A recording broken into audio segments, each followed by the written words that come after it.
Hello friends, welcome to the channel. पिछली video मैंने आपको प्रैक्टिकल बताया था। एम ऑफ नॉर्मल एम क्या था, उसमें हमारा normal constituents of normal and abnormal constituents of urine. अब जो नेक्स्ट प्रैक्टिकल जो मैं लेके आई वो है आपका एरिथ्रोसाइट सेडिमेंटेशन रेट, जिसको हम ESR भी कहते हैं। सो जैसे कि ये नाम है इसका, एरिथ्रोसाइट सेडिमेंटेशन रेट,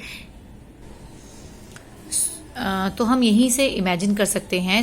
एरिथ्रोसाइट जो होता है उसको हम कहते हैं RBCs, एंड सेडिमेंटेशन हो गया सेटल डाउन, एंड रेट हो गया उसकी कितनी किस टाइम पे वो डाउन होते हैं। सो RBCs सेटल डाउन टाइम में, ठीक है। तो यहीं से पता चलता है कि RBCs कितनी देर के बाद सेटल डाउन होते हैं, उस रेट को हम कहते हैं erythrocyte sedimentation rate. So ESR is used as an index for presence of active diseases which could be due to many causes. हमारी बॉडी में जब भी कुछ बीमारियां या कोई इन्फेक्शन हो जाती है, सो हमारी जो ब्लड इन्फेक्शन होती है वो बढ़ जाती है, तो हम क्या करते हैं, ESR करवाते हैं, जिससे हमें पता चलता है हमारे ब्लड में कोई इन्फेक्शन तो नहीं है, जो एक प्रेजेंट करता है हमें it indicates the presence of some active disease, जो है किसी भी कारण से हमारी बॉडी में हो सकती है। Then comes principal. सो अब बात है प्रिंसिपल में क्या करना है, when well mixed anticoagulated blood placed in a vertical tube, the erythrocyte tend to fall towards the bottom of the tube till they form a packed column in the lower part of the tube in a given time. So इसका principal क्या है, जो ESR का principal है वो किस principal पे काम करता है, जब भी आप एंटीकोगुलेटेड ब्लड वर्टिकल ट्यूब में डालोगे, उसको वर्टिकल पोजीशन में रख दोगे, तो क्या होगा, 1 घंटे के बाद आपने उसकी रीडिंग डाउन नोट करनी है। तो 1 घंटे में बाद क्या होगा, जो एरिथ्रोसाइट्स होंगे वो सेटल डाउन हो जाएंगे। और वो कितने डाउन होते हैं, वो जो हमारी जो ESR की पिपेट होती है उसके ऊपर कैलिब्रेशन होती है, तो हम वहाँ से नोट करते हैं कि 1 घंटे में इतने mm फॉल डाउन हुआ है, और नॉर्मल वैल्यू के साथ उसको कंपेयर कर लेते हैं। तो ये है इसका प्रिंसिपल।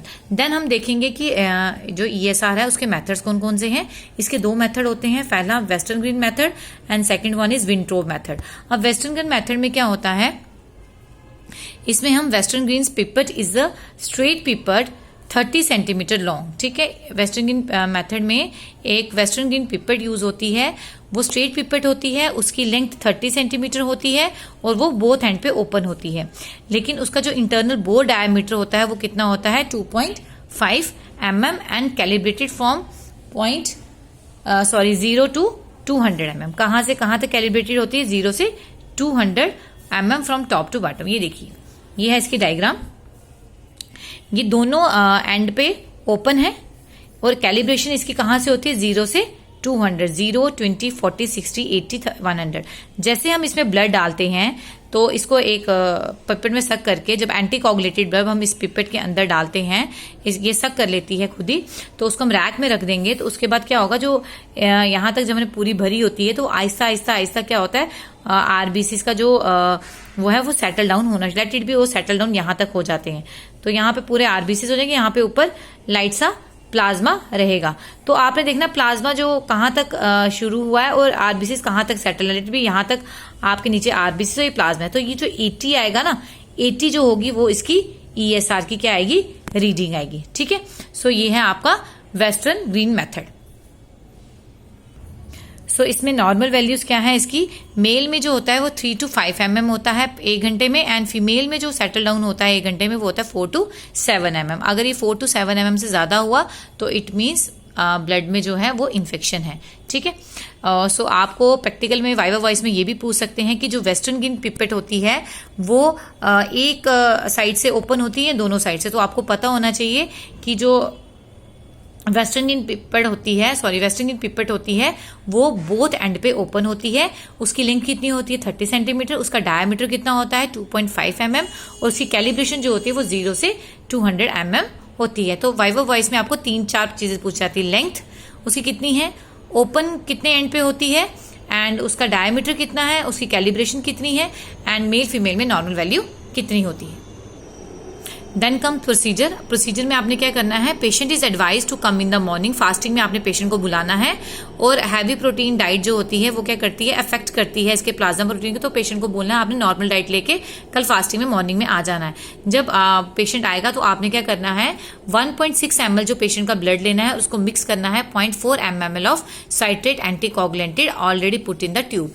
एक ट्यूब लेनी है आपने, ट्यूब के अंदर आपने 0.4 ml सोडियम साइट्रेट डालना है, और उस सोडियम साइट्रेट में आपने 1.6 ml ब्लड डालना है। तो टोटल क्वांटिटी आपकी 2 ml बन जाएगी। फिर उसको अच्छे से मिक्स करना है। मिक्स करने के बाद आपने क्या करना है, उस पिपेट को फिल कर देना है अप टू मार्क 0। ठीक है, आपने उसको उसके अंदर डालना है तो वो यहाँ तक पूरा 0 ऊपर तक उसको ले लेगा, उसका लेवल यहाँ तक। जैसे उसने उसका लेवल ले लिया, which citrate blood with the help of rubber teeth by vacuum filling and fix it in a rack vertically. और हमने उसको वर्टिकली रख देना है रैक में, बाय मींस सनलाइट से उसको दूर रखना, सनलाइट उस पर नहीं पड़नी चाहिए, एंड नॉट वाइब्रेट, एक प्लेन स्टैंड पे रखना है, वाइब्रेशन भी नहीं होनी चाहिए। देन इसको 1 घंटे के बाद आपने रीडिंग नोट करनी है कि उसकी कितनी रीडिंग है। अपर मेनिस्कस देखना है कहाँ तक सेटल डाउन हुआ है, तो वही आपकी ESR की रीडिंग होगी by Westergren's method. Then second is Wintrobe method. अब विंट्रोब मेथड में क्या करना है आपने, जो विंट्रोब ट्यूब होती है वो एक एंड पे ओपन होती है, एक एंड पे क्लोज होती है, बट जो वेस्टर्न ट्यूब होती है वो दोनों एंड पे ओपन होती है। जो ट्यूब है वो कितनी लॉन्ग होती है, 10 mm लॉन्ग। कितनी होती है, 10 mm लॉन्ग, एंड डायमीटर कितना होता है, 2.5 mm। Tube is graduated on both side, दोनों तरफ उसकी रीडिंग होती है। एक साइड पे 0 to 10 सेंटीमीटर, दूसरी साइड पे 10 to 0 सेंटीमीटर। देखिए ये है आपकी विंट्रोब ट्यूब। 10 से यहाँ पे इस साइड 0 से 10 होता है, वहां पे टॉप से बॉटम पे 0 से 10 होता है। इसकी नॉर्मल वैल्यू आएगी मेल में 0.0 से 9 mm 1 आवर में, एंड फीमेल में 0 से 20 mm।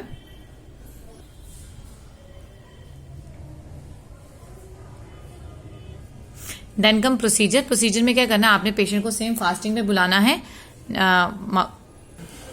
सो पेशेंट को आपने मॉर्निंग में बुला लेना है, फिर उसके बाद आपने उसका 1 ml ब्लड लेना है, उसको कहाँ डाल देना है, एंटीकोगुलेंट ट्यूब में। वहां आपने 1.6 ml ब्लड लिया था और 0.4 ml एंटीकोगुलेंट ट्यूब में डाला था। यहाँ पे आपने 1 ml ब्लड लेना है और एंटीकोगुलेंट ट्यूब में डाल देना है। उसके बाद आपने विंटर ट्यूब को अप टू मार्क 0 तक क्या करना है, उस ब्लड से फिल करना है with the help of Pasteur pipette having a long stem 15 centimetre, so as to fill the tube free of air bubbles. उसमें एयर बबल्स नहीं होने चाहिए। फिर ऐसे ही आपने उसको वर्टिकली स्टैंड पे रख देना है और उसकी रीडिंग लेनी है 1 घंटे के बाद। सो ये था आपका प्रैक्टिकल ESR। अगर आपको कुछ भी समझ ना आया हो प्लीज कमेंट बॉक्स में लिखिए, मैं फिर से डाल दूंगी, जो भी आपके डाउट्स होंगे वो क्लियर कर दूंगी। और प्लीज प्लीज मेरे चैनल को सब्सक्राइब जरूर कीजिएगा। Thank you for watching my channel.